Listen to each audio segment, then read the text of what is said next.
Tension നിങ്ങളുടെ ഭാഗമല്ല.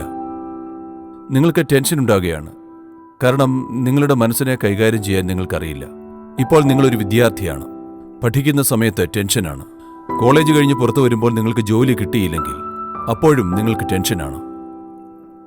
ജോലി കിട്ടിയാലോ പിന്നെ കൂടുതൽ ടെൻഷനാണ്. വിവാഹം നടന്നില്ലെങ്കിൽ വലിയ ടെൻഷനാണ്. വിവാഹം കഴിച്ചാലോ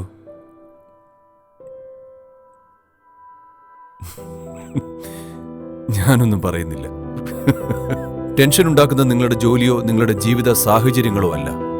ഈ മനസ്സിനെയും ഈ വികാരങ്ങളെയും ഈ ശരീരത്തെയും ഈ ഊർജങ്ങളെയും എങ്ങനെ കൈകാര്യം ചെയ്യണമെന്നതിനായി നിങ്ങൾ ഒരു ശ്രദ്ധയും നൽകിയിട്ടില്ല.